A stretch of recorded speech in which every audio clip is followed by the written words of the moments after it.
إن الحمد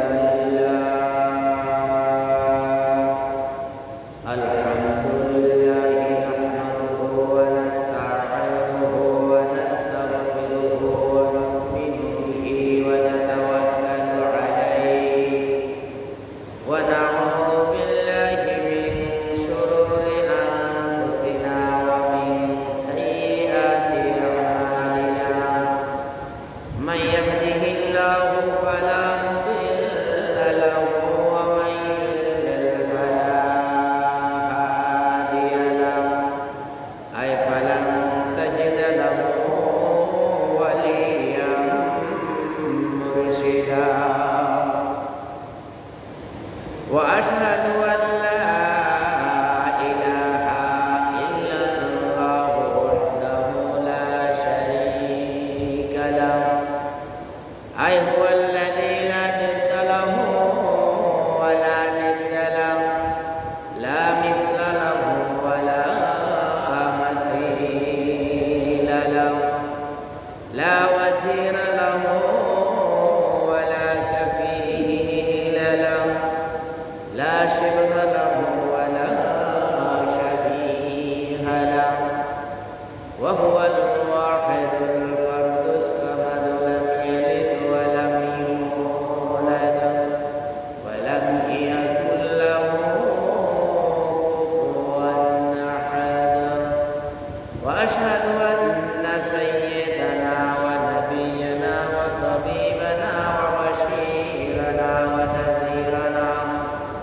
وحبيبنا وطبيبنا وطبيب قلوبنا وطبيب أرواحنا وحبيبنا وحبيب ربنا محمد عبد الله ورسوله أرسله بالحق بشيرا ونذيرا وداعيا إلى الله بإذنه وسراجا وقمرا منيرا فقد قال الله تعالى في كلامه المجيد وفي فرقانه الحميد أعوذ بالله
আমাদের গহনে বাংলার ইসলাম মদিনাতে যায় সনে আল্লাহুম্মা সাল্লি আলা সাইয়্যিদিনা মাওলানা মুহাম্মদ ওয়া আলা আলি সাইয়্যিদিনা মাওলানা মুহাম্মদ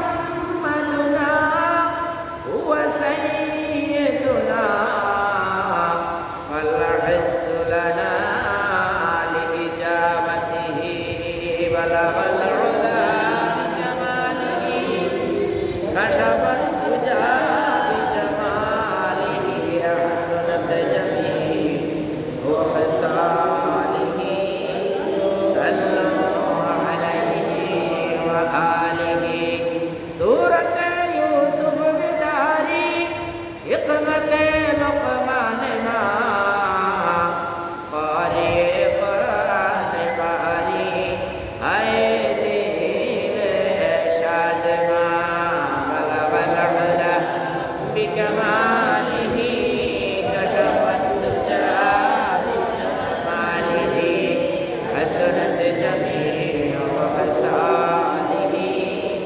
صلوا عليه وآله معزز محترم সম্মানিত ওলামায়ে কেরাম, সম্মানিত মুরব্বিয়ান ইকরাম, আমার সম্মানিত যুবক ভাইরা, পর্দার আড়ালে অবস্থানরত আমার সম্মানিত মা ও বোনেরা, আসসালামু আলাইকুম ওয়া রাহমাতুল্লাহি ওয়া বারাকাতুহু। আল্লাহ তাবারক ওয়া তাআলার পবিত্র মহান রাজ দরবারে অগণিত শুকরিয়া যে তিনি আমাদেরকে বৈরী আবহাওয়া বৃষ্টি বাদলের মধ্যে সবার আগে আগে মসজিদে আসার বসার তৌফিক দান করেছেন। এই জন্য আমরা কালিমাতুশ শুকর আদায় করি আলহামদুলিল্লাহ। ভাইরা আমার, আল্লাহর পরে আসার আগে আগে আসার জন্য কপাল লাগে। আমি বলি না মাঝে মাঝে যে সান কপাল, যার সান কপাল সেই প্রথম কাতারে বসতে পারে। সবার কি আল্লাহ এই সমস্ত কাজে কবুল করেন না? হয়তো আমার যে ভাইরা এখনো আসতে পারে নাই ওনারা হয়তো রাগ করবেন, কিন্তু শুক্রবার জুমার দিনের ফজর নামাজ থেকেই আপনার মাথায় টেনশন থাকা দরকার। আজকে আবার জুমা আজানের আগে আমি মসজিদে হাজির হব। যা হোক ভাই, আজকে আমাদের কি মাস চলছে? রবিউল আউয়াল। রবিউল আউয়াল, সেই 1 বছর পর আমাদের আজকে সেই রবিউল আউয়াল মাস আবার এসেছে। এই মাসে বিশ্বনবীর জন্ম, আমাদের বিশ্বনবীর জন্ম। এই মাসেই আমাদের জীবনী সংক্রান্ত বিশেষ বিশেষ বড় বড় ধরনের কি আলোচনা পর্যালোচনা এই মাসের মধ্যে রয়েছে। সব মিলিয়ে বিশ্বনবী আমাদেরকে, বিশ্বনবী আল্লাহ তাআলা যে উপহার দিয়েছেন, হ্যাঁ, কত উম্মত, কত নবী বিশ্বনবীর উম্মত হওয়ার জন্য আকাঙ্ক্ষা করেছে যে সবাই শুনে প্রধান মেহমান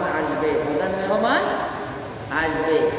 এখন বক্তাই বলে যে আরে আমার সময় নাই, না হয় প্রধান মেহমানের বক্তব্য আমি একটু শুনতাম। কি এরকম কয় না? অন্য জায়গায় অনেক জায়গায় বলে না যে প্রধান মেহমান, যে মেহমান আসতেছে, কথার কথা। আনোয়ার হোসেন তাহিরি জাবরি আল বাদানী আওলাদের রাসূল, তাকে দেখার জন্য অনেক মানুষ কি একটু আওলাদের রাসূলের বংশ দেখার জন্য আগ্রহী। অনেক বক্তা তখন দেখা যায় যে মনে চায় ওনার দুইটা কথা শুনে। অথবা আমাদের এইদিকে গিয়ে মাওলানা লুৎফুর রহমান সাহেব বিভিন্ন জায়গায় দূর দূরান্তে যায়, তখন প্রধান মেহমান হয়ে আসে। অনেকেই মনে করে কি যে ওনার যদি একটু কথাগুলো আমি এইভাবে অনেক বক্তা বলে, কিন্তু সকল বক্তা সময় দিতে পারে না। তেমনি নবী ঈসা আলাইহিস সালাম, সবাই তো বলেছেন সবার সুযোগ হয় নাই, কিন্তু ঈসা আলাইহিস সালাম বলেছেন যে আমি যদি একটু বিশ্বনবী আহমদ মুহাম্মদ, বিশ্বনবী আহমদ অথবা মুহাম্মদ যে যে আসতেছে তার যদি উম্মত হতে পারতাম,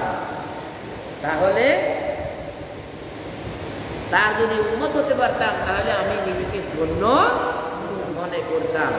ভাইরা আমার, এই ব্যক্তিকে আল্লাহ তাআলা সুযোগ দিয়েছেন, সময় দিবেন, আসবে সামনে। এইভাবে বিশ্বনবী, নবীদের সাইয়্যেদ, নবীদের কি সাইয়্যেদ, নবীদের সরদার বিশ্বনবী মুহাম্মদ রাসূল সাল্লাল্লাহু আলাইহি ওয়াসাল্লাম, এই আমাদের প্রিয় নবীর যখন তিনি সেই ইব্রাহিম আলাইহিস সালামের মধ্যে যখন আল্লাহ তাআলা তাকে দেন, সেই ইব্রাহিম আলাইহিস সালামের পর তার সন্তান ইসমাঈল আলাইহিস সালাম। এইভাবে ইসমাঈল আলাইহিস সালাম কি এক জবা। তারপরে সংক্ষেপে আমি বলতেছি, আব্দুল্লাহ ইবনে আব্দুল মুত্তালিবের ছেলে আব্দুল্লাহরও কি উপরে এরকম একটা জবাইর ঘটনা এসেছিল যে আল্লাহ আমার সন্তানদেরকে যদি তুমি বাঁচিয়ে রাখো, আমাকে এতগুলো সন্তান দাও, তাহলে আমি একটা সন্তান তোমার নামে জবাই করে উৎসর্গ করব। ও আল্লাহ, এই সন্তান হওয়া শুরু করলো এবং এই শর্ত অনুযায়ী লটারি দিল। লটারিতে আব্দুল্লাহ নাম, সেখানে আব্দুল্লাহ হলো বাবার সেরা সান কপালে ছেলে, যে বিশ্বনবী আব্দুল্লাহর কপালে কি এখানেই আব্দুল মুত্তালিবও কি কপালের মধ্যে এই বিশ্বনবীর কারণে যেখানে যাইতো সেখানে আলোকিত হয়ে যাইত। এই জন্যই তো সরদার, এই জন্যই তো কাবার দায়িত্ব তাকে দেওয়া হয়েছে।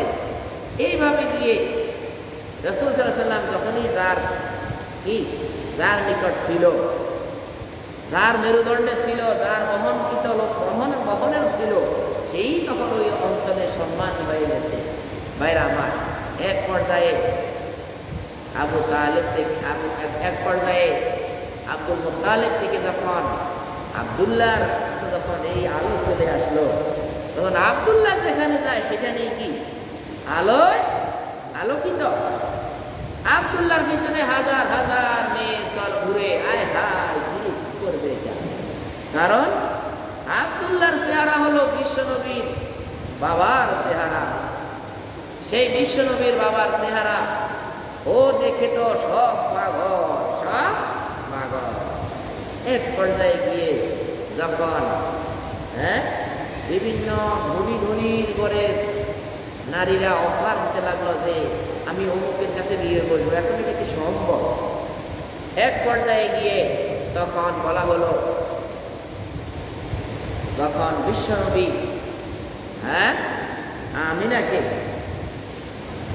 আমিনাকে যখন বিয়ে করে, তখন বিশ্বনবী যখন আব্দুল্লাহ যখন আমিনাকে বিয়ে করে, তখন বিশ্বনবী যখন আমিনার ঘরে যখন চলে আসলো, তখন আব্দুল্লাহ খালি হয়ে গেল। এখন আর আব্দুল্লাহর পিছনে কেউ ঘুরে না, কারণ আব্দুল্লাহ হাঁটার সময় আসমান থেকে একটা আলোর মতো একটা ঝিলিক তার উপরে পড়তো। ওই ঝিলিকটা বন্ধ হয়ে গেছে কখন? যখন আব্দুল্লাহ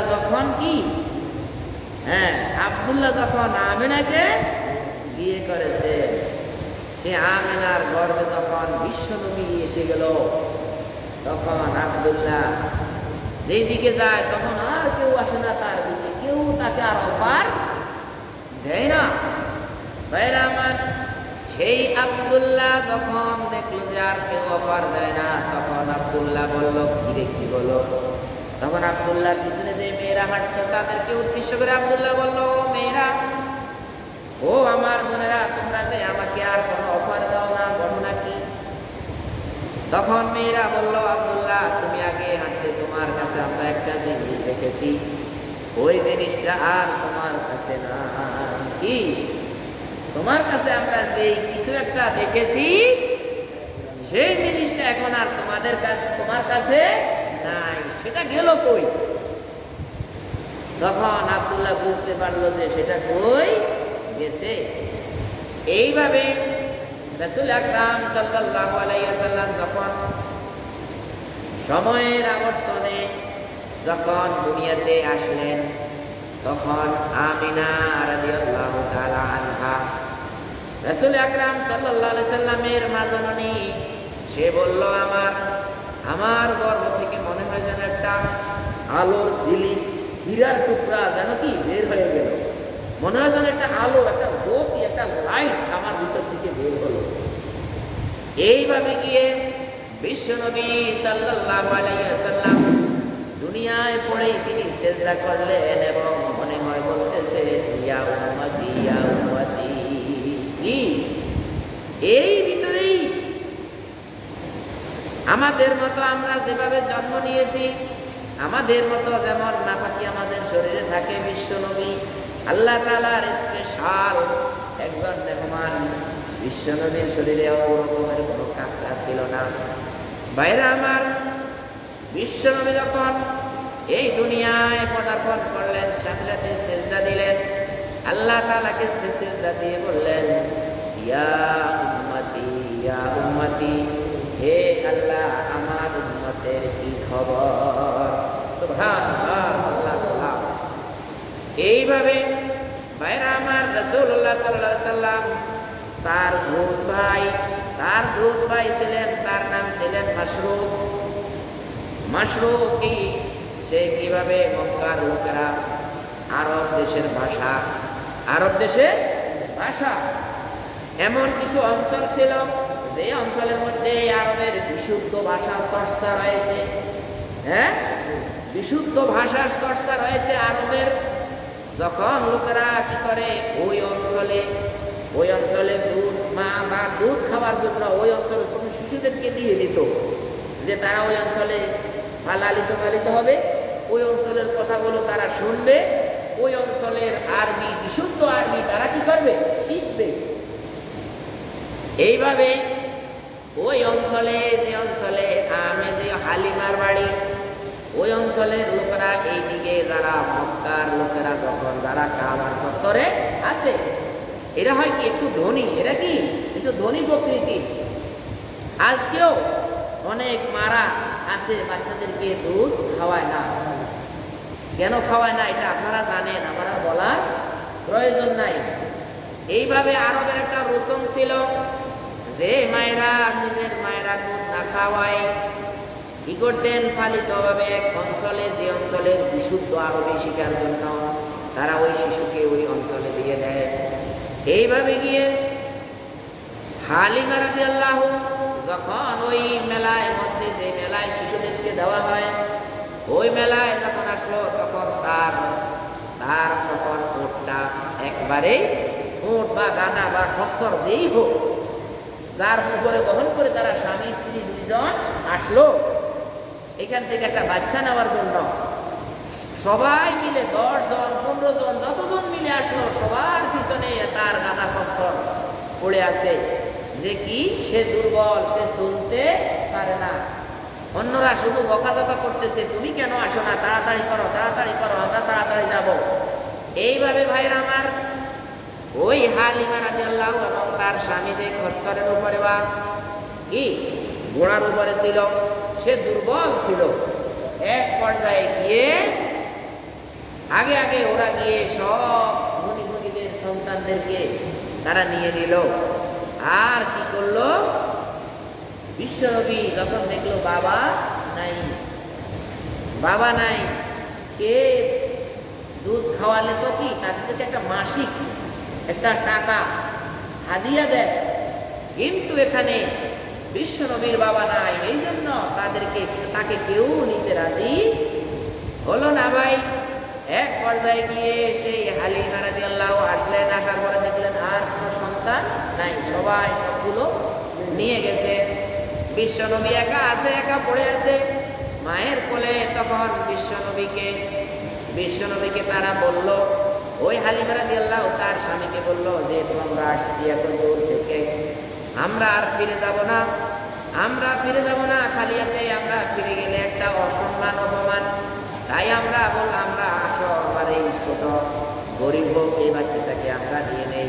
তখন তার স্বামী বলল যে হয়তো এর মধ্যে আমাদের কল্যাণ রয়েছে, ভাই আমাদের কোনো কল্যাণ রয়েছে, এই বলে তারা কি করলো, এই বাচ্চাটাকে নিল।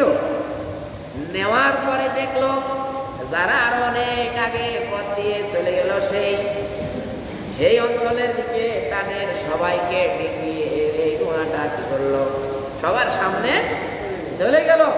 বরকত শুরু হয়ে গেল, আর ওইটা খচ্চর ছিল মনে হয়, খচ্চরের কিন্তু দুধ মনে হয় খায়, খচ্চরের দুধ খায় এ গরুর মতো। তো এই খচ্চর কি করলো, তার অল্প কিছু দুধ দহন করতো এই লোকেরা, হ্যাঁ, এই হালিমা এবং তার স্বামী ওই খচ্চর থেকে একটু সামান্য দুধ পাইতো, আধা কেজি 1 কেজি।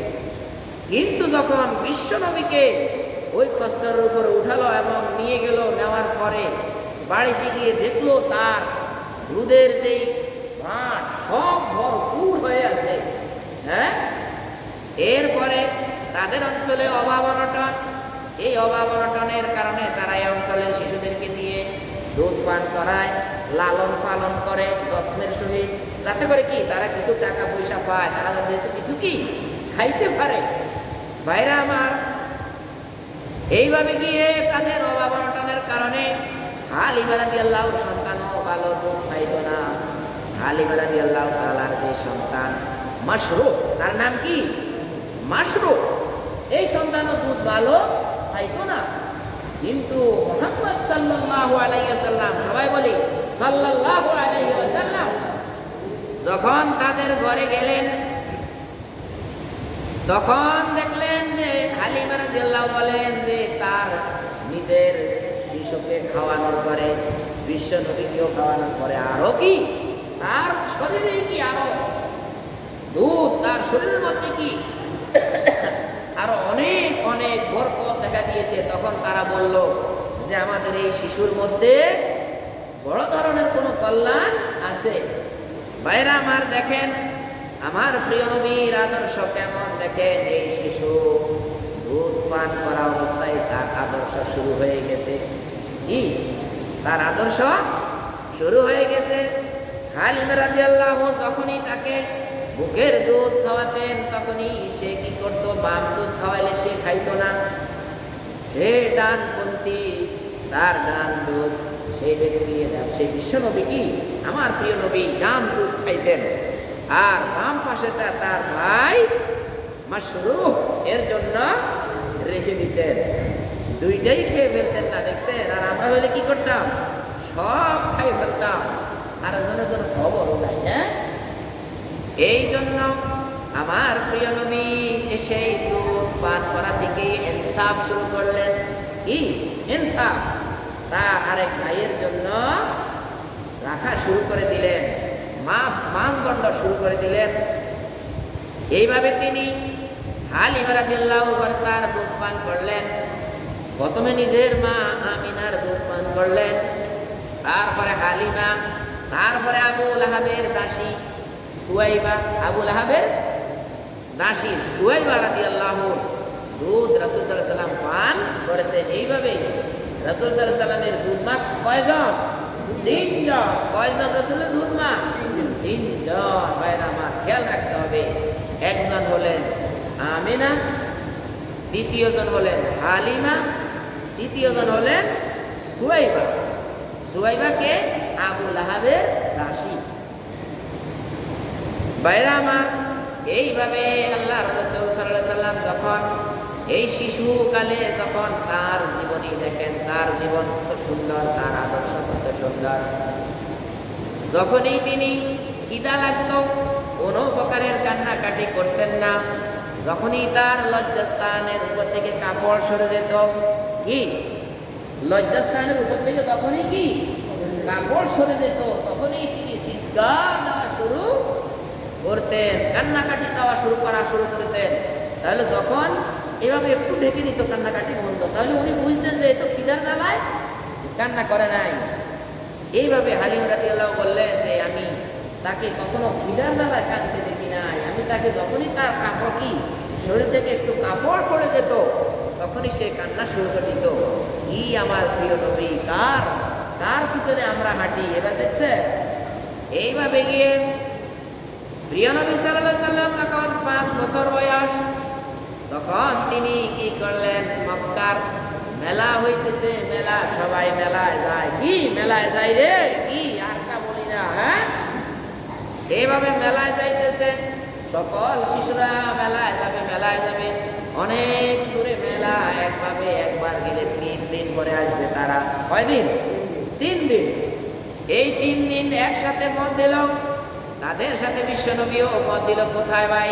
মেলায়। কোথায় গেল? মেলা। প্রতিমধ্যে বিশ্বনবী সাল্লাল্লাহু আলাইহি সাল্লাম হঠাৎ করে ঘুরে পড়ে গেলেন, আর মেলায় যাওয়া হলো না। ওই ঘুরে পড়ার মধ্যেই রইল 3 দিন। কয়দিন? 3 দিন এইভাবে পড়ে আছে। আল্লাহ তাকে হেফাজত করেছেন, হ্যাঁ, গায়েবী মদতে তাকে আল্লাহ হেফাজত করেছেন। আর ওই মেলা থেকে তার সঙ্গীরা ওই 7-8 বছরের, 5-6 বছরের সঙ্গী, কেউ কারো মতে 5 বছর, বর্ণনায় দেখা যাচ্ছে কি 7 বছর। এইভাবে অন্য শিশুরা যখন মেলা থেকে আসলো তখন দেখলো বিশ্বনবী ওইখানে কি আছে, শুয়ে আছে, অজ্ঞান হয়ে শুয়ে আছে। এক প্রকারে তারা বিশ্বনবীকে জাগিয়ে তুললেন যে বাড়ির দিকে চলো। এবার দেখছেন বিশ্বনবীর যে কি আদর্শ, কি নবী, আমাদের নবী, কি নবী, সাইয়্যিদুল আম্বিয়া, সমস্ত নবীদের সর্দার, কি নবীর ইত্তেবা আমরা করি, কি নবীর অনুসরণ আমরা করি, কোন নবী আমাদের আদর্শ। বাইরে আমার এইভাবে গিয়ে বিশ্বনবী যখন 5 বছরের পরে, যখন 7-8 বছর যখন হলো, 10 বছর যখন হলো, তখন বাইতুল্লাহ তখন পুনর্নির্মাণের সময় সবাই কি করলো, কাবা ঘরের পাথর বহন করে, শিশুরা পাথর বহন করতেছে। এই পাথর বহন করার মধ্যে সবাই কি করলো, তাদের পরনের লুঙ্গি খুলে ভাঁজ করে কাঁধের মধ্যে দিল। কাঁধের মধ্যে দেওয়ার পরে তারা ওই কাঁধের উপরে কাবা ঘরের পাথরগুলো নিয়ে কি দিচ্ছে, নিয়ে কাবা ঘরের পাথর নির্মাণের কাজে দিচ্ছে। এক পর্যায়ে গিয়ে রাসূলুল্লাহ সাল্লাল্লাহু আলাইহি সাল্লামের চাচা আবু তালিব সহ অন্যান্যরা পরামর্শ দিল, মুহাম্মদ তুমিও তোমার পরনের লুঙ্গি খোলো। বিশ্বনবী বলে আমি খুলবো না। হ্যাঁ, কি আদর্শ নবী, আমি খুলবো না আমার পরনের কাপড়। এক পর্যায়ে গিয়ে তারা বলল, তুমি এখানে ব্যথা পাইতেছ, চলো তোমার লুঙ্গি খুলে। বলে এভাবে লুঙ্গি যখন টান দিল, বিশ্বনবী অজ্ঞান হয়ে গেল। বিশ্বনবী জ্ঞান হারিয়ে ফেলল। তখন তার পরনে আবার যখন লুঙ্গি তখন দিয়ে, তখন আস্তে আস্তে তার জ্ঞান আবার ফিরে আসলো। এইভাবে গিয়ে মক্কার লোকেরা রাসূল আকরাম সাল্লাল্লাহু আলাইহি সাল্লামকে শিশুকাল থেকে তাদের সামনে দেখতে পেল। আর রাসূলুল্লাহ সাল্লাল্লাহু আলাইহি সাল্লাম 10 বছর থেকে যখন 17 বছর বয়সে তখন হিজারের যুদ্ধ হলো। সেই যুদ্ধে কত মানুষ মারা গেল। আর তারপর তিনি 17 বছর, 17 বছর বয়সে রাসূল আকরাম সাল্লাল্লাহু আলাইহি ওয়াসাল্লাম যখন উপনীত হলেন, তখন হলফ আল ফজল, আমরা তার নাম বলি হিলফুল ফুজুল। আমরা কি বলি ভাই? হিলফুল ফুজুল। এই যে নামটা, এই নামটা আমাদের দেশে পরিবর্তন হতে হতে হতে হতে হতে হতে নাম হয়ে গেছে হিলফুল ফুজুল। আসলে এই শব্দটা হলো হলফ আল ফজল। হলফ আল ফজল, কল্যাণের শপথ, কল্যাণের শপথ। এখন হলফ শব্দের অর্থ হলো শপথ করা, আর ফুজুল শব্দের অর্থ হলো কল্যাণের। এইভাবে গিয়ে আমরা হলফকে বানাইছি হিলফু, আর ফজলকে বানাইছি ফুজুল। এইভাবে কল্যাণের শপথ, কল্যাণের শপথ করলো কি এই কল্যাণের শপথ করলো তারা কমপক্ষে 5টি বিষয়ের উপরে। 5টি বিষয়ের উপরে আরবের যুবকেরা, খেয়াল করেন কত বছর বয়সে, 17 বছর বয়সে এই শুরু করলো রসুল কি আরবের সংস্কার করা। আরবের কি সংস্কার করার শুরু হয়ে গেল যে আমরা আসেন আমরা এই দেশকে একটু পরিবর্তন করব, আমরা এই দেশকে কি পরিবর্তন করব। কিন্তু 17 বছর থেকে 40 বছর কতদিন হয় ভাই? 23 বছর। 17 বছর থেকে 40 বছর কত বছর হয়? 23 বছর। এই 23 বছরে রসুল কতই না কি করলেন, এই 23 বছরে রসুল কতই না কি করলেন, কিন্তু মক্কার অবস্থা কি পরিবর্তন করতে পারছে? পারেন নাই। পরবর্তী 23 বছরে বিশ্বনবী সেই অর্ধ দুনিয়ায় ইসলামের বাণী পৌঁছিয়ে দিয়েছেন, ইসলামের আইন জারি করে দিয়েছেন। এই 17 বছর বয়সে তিনি যেই হলো পাল ফজল কল্যাণের শপথের যেই গ্রুপ করলো যুবকদের, ওই গ্রুপদের যুবক করার পরে তারা বলল আমাদের এখানে 5টা কাজ। কয়টা কাজ? 5টা কাজ। 1 নম্বর হলো পাল ফজলের 5টা কাজের 1 নম্বর হলো পীড়িতদের সাহায্য করা, যারা অসুস্থ হয়েছে, টাকা কড়ি নাই, অসুস্থ, বিভিন্ন প্রকারের বিমারিতে মারা যায়, মসে যায়, বলে যায় রোগের কারণে, এই সমস্ত লোকদেরকে আমরা বিভিন্ন ধনী ধনী মানুষের কাছ থেকে সাহায্য নিয়ে তাদেরকে আমরা সেবা করব। দেখছেন কি প্রাণের নবী আমার, কি আদর্শের নবী। সেই নবী বলতেন যারা অসুস্থ তাদেরকে সেবা শুশ্রূষা করার কেউ নাই।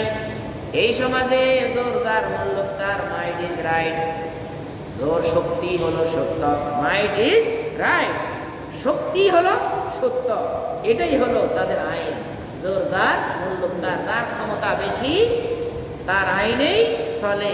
এটা কি আমাদের বর্তমানে দেখা যায় না মনে হয়? কেন?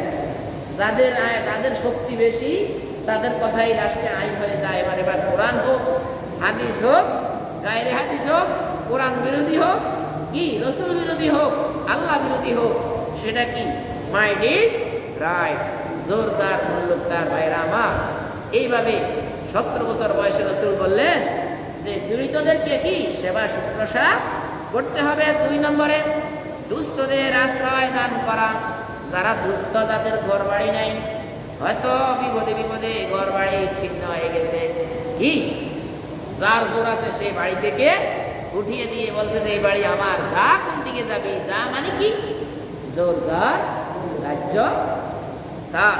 ভাইরা আমার, এইভাবে দুস্থদেরকে আশ্রয় দান করা। অসহায় 3 নম্বর হলো অসহায়দের সহায়তা করা, যারা অসহায় তাদেরকে সহায়তা করা। এইভাবে গিয়ে আপনার বিশ্বনবী সাল্লাল্লাহু আলাইহি সাল্লাম 3 নম্বরে অসহায়দের সহায় করলেন। যাদের সহায় নাই, কারো অসহায়, যারা হঠাৎ করে মানুষ আসে তাদেরকে ঘর থেকে লাথি মেরে বের করে দেয়, এরকম যারা অসহায়, আমরা এই যুবকেরা সেখানে গিয়ে ঘুরে দাঁড়াবো, দাঁড়ালে তাকে আমরা সাহায্য করব। এইভাবে 4 নম্বরে বিদেশ থেকে যারা, বিভিন্ন দেশ থেকে যারা মক্কায় হজ করার জন্য আসে, এই মক্কায় হজ করতে আসলে তারা 10 দিন, 15 দিন, 20 দিন থাকার জন্য তাদের সাথে খাবার, বিভিন্ন প্রকারের দ্রব্য সামগ্রী থাকে। এই দ্রব্য সামগ্রীগুলো তারা আক্রমণ করে আর নিয়ে যায়। এইভাবে গিয়ে বিশ্বনবী সাল্লাল্লাহু আলাইহি সাল্লাম বলেছেন, আমরা যারা যুবক আছি তাদেরকে আমরা আশ্রয় দেব, তাদেরকে কেউ অন্যায় অবিচার করতে আমরা দেব না। এইভাবে 5 নম্বরে মক্কার জালিমদের জুলুম থেকে আমরা মক্কাবাসীকে হেফাজত করব। যারাই ভালো কাজ করে, যারাই ভালো কথা বলে, তাদেরকে তখনও কি হানিফ সম্প্রদায় নামে এক গোত্র ছিল, এক গ্রুপ ছিল, ইসলাম ধর্মের মতো, তারাও ওই ধর্মের মধ্যেই ছিল। যখনই তাদেরকে বলতো, তখনই তাদেরকে কি মারধর করতো, যে বেটা এখানে কি নীতিবাক্য বলতে আসছো, হ্যাঁ এখানে তোমরা নীতিবাক্য বলতে আসছো। আজকের দুনিয়া না ভাই, সেই বিশ্বনবীর আমলেও যারা হক কথা বলতো, একটা বিচারে গিয়ে যখন বলতো যে এই তুমি ওকে মারছো, আমি নিজ চোখে দেখলাম, চোখে দেখলাম তুমি ওকে মারছো, কিন্তু এইভাবে গিয়ে তখন তার উপরে হিড়িক চলা শুরু হয়ে যায়, তার উপরে মক্কার লোকেরা এইভাবে অত্যাচার অবিচার করা শুরু করে। এইভাবে রাসূল সাল্লাল্লাহু আলাইহি ওয়াসাল্লাম বললেন, মক্কার এই জালেম যারা জুলুম করে, আমরা মাজলুমের পক্ষে দাঁড়াবো এবং জালেমের বিরুদ্ধে আমরা দাঁড়াবো। এটা ছিল হলফ আল ফাজল। 17 বছর বয়সী রাসূল সাল্লাল্লাহু আলাইহি ওয়াসাল্লাম মক্কার লোকদের আশ্রয়ের জন্য এইভাবে ঘুরে দাঁড়ালেন। ভাইরা আমার, তো আমাদের আগামী জুমায় আমরা ইনশাআল্লাহ রবিউল আউয়াল মাস মাত্র 5 তারিখ আজকে, এইভাবে গিয়ে আমরা আগামী জুমায় ইনশাআল্লাহ বিশ্বনবী কি মিলাদুন নবী এবং সিরাতুন নবী দুইটা নিয়ে আমরা আলোচনা করব ইনশাআল্লাহ। কেউ বলে শুধু মিলাদুন নবী সিরাতুন নবী নয়, এরা কিন্তু কি সিটি, এরা কিন্তু ভালো না, এদের উদ্দেশ্য ভালো না, এরা শুধু রাসূল সাল্লাল্লাহু আলাইহি ওয়াসাল্লামের ছোটকাল নিয়েই আছে। ওই দুধ খাইছে একটা, আরেকটা ভাইয়ের জন্য রাখে দিছে, কি ভালো গো, ঠিক যখনই বলছে চোরের হাত কাটতে হবে, ওটা নিয়ে তারা আর আলোচনা করে না। ভাই, এইভাবে গিয়ে আমরা রাসূল সাল্লাল্লাহু আলাইহি ওয়াসাল্লামের মিলাদুন নবীও আলোচনা করছি আজকে, আবার হয়তো কি মিলাদুন নবীর আরো কিছু আলোচনার পর আমরা যাব কি রাসূলের সিরাতুন নবী, রাসূল সাল্লাল্লাহু আলাইহি ওয়াসাল্লামের বাস্তবায়নকৃত আদর্শের দিকে আমরা আলোচনা করব। আল্লাহ তাআলা আমাদেরকে তৌফিক দান করুন। আসসালামু আলাইকুম ওয়া রাহমাতুল্লাহি ওয়া বারাকাতুহু।